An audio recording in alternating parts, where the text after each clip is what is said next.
అడుగుతా. నేను అడగాలనా? ఓకే. నమస్తే మేడం. నమస్తే. పేరు madam? Doctor of Tirumala Shetty. Madam, రీసెంట్గా మన యాక్టర్ శివాజీ గారు చేసినటువంటి వ్యాఖ్యలు ఏవైతే ఉన్నాయో చాలా వైరల్ అవుతూ ఉన్నాయి. సో ఆయన చేసిన వ్యాఖ్యలకి చిన్మయ్ గారు కావచ్చు, అనసూయ గారు కూడా రిప్లై ఇచ్చారు. సో ఈయన మాటలకి వాళ్ళ కౌంటర్కి మీరు ఏ విధంగా రిప్లై ఇస్తారు? ఆయన మాట్లాడింది అయితే తప్పుగా అయితే ఏమి అనిపించట్లేదు. ఒక మహిళగా, ఒక ఆర్టిస్ట్గా, ఒక నటిగా నేను శివాజీ గారికే సపోర్ట్ చేస్తున్నాను. ఎందుకంటే అసహ్యమైన వస్త్రధారణను విడిచి సాంప్రదాయమైన వస్త్రధారణని ఒంటి నిండా డ్రెస్సులు వేసుకోమని మాట్లాడారు. అది చీరే కావచ్చు, హాఫ్ శారీయే కావచ్చు, లేకపోతే చుడిదారే కావచ్చు, జీన్ అండ్ టాపే కావచ్చు, జీన్ అండ్ షర్ట్సే కావచ్చు, ఏమైనా కావచ్చు, కానీ నిండుగా వేసుకోమని చెప్పారు. దాంట్లో తప్పే ఉంది కనుక ఇంత ఫీల్ అయ్యి ఇంత ట్రోల్ చేస్తున్నారు. అంటే సామాన్లని పదం వాడడం వల్ల ఇది కాంట్రవర్సీ అవుతుందని చెప్పేసి అనసూయ కానీ ఆర్జీబీ కానీ ట్వీట్ చేశాడు. ఆర్జీవీ గారి విషయం అయితే తెలియదు, కానీ అనసూయ డ్రెస్సింగ్ అయితే బాగుండట్లేదు. మరి ఆమె వయసుకు తగ్గ డ్రెస్సింగ్ వేయట్లేదు. మరి ఆమె హస్బెండ్ ఏం చేస్తున్నారో తెలియదు, వాళ్ళ పిల్లలు ఎలా ఉంటున్నారో తెలియదు, కానీ చాలా అంటే చాలా అసహ్యమైనటువంటి డ్రెస్సింగ్ వేస్తుంది ఆమె. ఇప్పుడు శ్రీముఖి ఉంది, శ్రీముఖి ఎటువంటి డ్రెస్సింగ్ వేస్తుంది? అమ్మాయి కూడా యాంకరే కదా. తర్వాత సుమ ఉంది, సుమ ఎటువంటి డ్రెస్సింగ్ వేస్తుంది? అమ్మాయి కూడా యాంకరింగే కదా. ఉదయ్ భాను ఉంది, ఉదయ్ భాను ఎటువంటి డ్రెస్ వేస్తుంది? ఆ అమ్మాయి కూడా యాంకరింగే కదా. తర్వాత మన ఝాన్సీ ఉంది ఒకప్పుడు, ఆ అమ్మాయి ఎటువంటి డ్రెస్లు వేస్తుంది? ఇప్పుడు అంటే ఆర్టిస్ట్ అయింది. వీళ్ళలో లేనిదేంటి, మీలో ఉన్నదేంటి? మీరు వాళ్ళకి మళ్ళీ మహిళలేగా. వీళ్ళు ఎదగలేదా? వీళ్ళు రాలేదా? వీళ్ళు సినిమా ప్రపంచంలో రాలేదా? యాంకరింగ్గా రాలేదా? సుమ ఒక రేంజ్లో ఉంది, ఇప్పుడు శ్రీముఖి ఉంది. మరి నిన్నలా ట్రోల్ చేస్తున్నారు అంటే నీ వస్త్రధారణ నచ్చట్లేదు.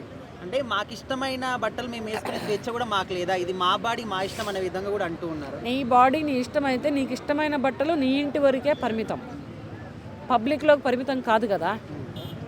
నువ్వు నీ ఇంట్లో కారు ఎక్కొచ్చు, ఈవెంట్లో కారు దిగొచ్చు, కానీ నిన్ను కెమెరాలు చూస్తున్నాయని తెలుసా? కెమెరాలు నిన్ను ట్రోల్ చేస్తున్నాయని తెలుసా? మరి అటువంటి అసహ్యమైన డ్రెస్లో వస్తే ఎన్ని కెమెరాలు ట్రోల్ చేస్తాయి? ఎంత అసహ్యంగా మాట్లాడుకుంటారు, ఎంత గలీజ్గా మాట్లాడుకుంటారు.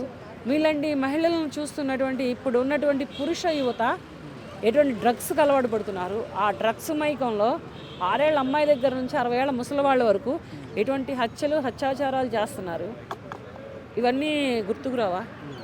ఎక్కడైనా ఈవెంట్లో ఒక అబ్బాయి నీ ఒంటి మీద చెయ్యని నువ్వు ఎంత ట్రోల్ చేస్తావు? అనసూయ మీద చెయ్యేసాడంట, ఆవకాయ మీద చెయ్యేసాడంట, మాగాయ మీద చెయ్యేసాడంట అని ట్రోల్ అవుతుంది. మేడం, సింగర్ చిన్మయ్ గారు ఏమన్నారంటే, మీకు సాంప్రదాయ దుస్తుల మీద అంత ప్రేమ ఉంటే మీరే శారీ వేసుకోండి అనే విధంగా శివాజీ గారికి కౌంటర్ ఇచ్చారు. దీన్ని ఏ విధంగా చూస్తారు? మగవాళ్ళు శారీలు కట్టుకొని తీసిన సినిమాలు చాలా ఉన్నాయి. ఒక రాజేంద్ర ప్రసాద్ గారు తీశారు, ఒక చిరంజీవి గారు తీశారు, తర్వాత ఒక ఎన్టీఆర్ గారు తీశారు చీరలు కట్టుకొని. అల్లు అర్జున్ గారు కూడా మామయ్యది మగల్తూరు అనే ఒక సాంగ్లో అల్లు అర్జున్ గారు కూడా హాఫ్ శారీలో చేశారు. అది సినిమా వరకే, కానీ చీరలు కట్టుకోండి అని ఏంటంటే నువ్వు అంతటి గలీజ్ అయిన వస్త్రధారణ చేస్తున్నావా? మరి నువ్వు అటువంటి వస్త్రధారణ చేయబట్టే కదా నీకు రోషం వచ్చింది. నువ్వు సాంప్రదాయమైన వస్త్రధారణ చేసినట్లయితే నీకు రోషం రాదు కదా. అయినా ఎవరినో అంటే గుమ్మడికాయలు దొంగంటే ఇళ్ళు భుజాలు తడుముకుంటావేంటి? వీళ్ళంటే ఇటువంటి అసహ్యమైన వస్త్రధారణ చేయబట్టే అంటారు, ట్రోల్ చేస్తారు. నువ్వు ఉండాల్సిన రీతిలో నువ్వు ఎంత యాంకర్వుకా, ఎంత హీరోయిన్వుకా, ఎవరైనాక. ఒకప్పుడు సావిత్రి గారు హీరోయిన్ కాలేదా? తర్వాత శారదా గారు కాలేదా? తర్వాత వాణిశ్రీ గారు కాలేదా? తర్వాత సౌందర్య గారు కాలేదా? విజయశాంతి గారు కాలేదా? రాధిక, రాధ, భానుప్రియ, వీళ్ళందరూ హీరోయిన్లుగా వచ్చిన వాళ్ళే. వీళ్ళందరి దగ్గర ఉన్న సాంప్రదాయం ఏంటి? మీ దగ్గర ఉన్నటువంటి అసాంప్రదాయం ఏంటి? కాలాన్ని పట్టి అంటే కాలం అప్పుడు ఒకటేలా ఉంది, ఇప్పుడు ఒకటేలా ఉంది. కాకపోతే ఏంటంటే మనుషుల మనుగడ, మనుషుల ప్రవర్తన బట్టే ఎదుటి వ్యక్తులు ఎవరైనా మాట్లాడతారు. మాట్లాడి నీ పట్టించుకుంటే నువ్వు బ్రతకలేవు. అసలు నిన్నే అన్నారని గ్యారంటీ ఏంటి? నువ్వు ఎలా మాట్లాడుతున్నావు? సినిమా వాళ్ళు అని మెన్షన్ చేశారని. సినిమా, నేను కూడా సినిమా అమ్మాయినే. మరి నన్ను అనరే, నేను సోషల్ మీడియాలో ఫేమ్ అయ్యా, నాకైతే ఇంత పొడుగుని పెడతారు.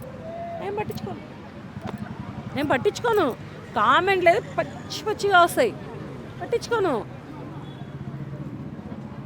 దులిపేసుకుంటా, మళ్ళీ వేసుకుంటా, వెళ్ళిపోతా. ఏంటంటే నువ్వు చేస్తున్నటువంటి వస్త్రధారణను పట్టే, నీ ప్రవర్తన పట్టే, నీ నడవడికను పట్టే ఎవరైనా కానీ మాట్లాడే అవకాశం నీ గురించైనా నీ కుటుంబం గురించైనా వస్తుంది, లేకపోతే అనరు కదా. నిన్ను అనడానికి ఎన్ని రైట్స్ ఉంటాయి? ఎవడాడు అంటాను నేను?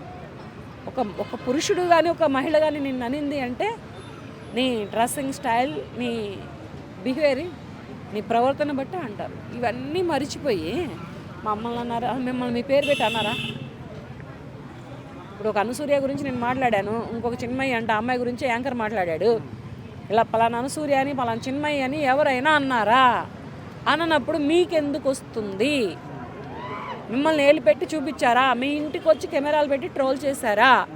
చేయనప్పుడు మీకెందుకు వస్తుంది? మీరు ఎలా మాట్లాడతారు? మీరు పట్టించుకోవద్దు కదా. ఇప్పుడు నేను ఎలా పట్టించుకోవట్లేదో అలాగే మీరు కూడా పట్టించుకోవద్దు. ఎలా పట్టించుకుంటారు? ఎలా కేసులు పెడతారు? ఎలా మహిళా సంఘాలు పోటెత్తుతాయి? అంత మహిళా సంఘాలు ఉంటే ట్యాంక్ మన మీద బిగినీల మీద ఉంచామని చెప్పండి.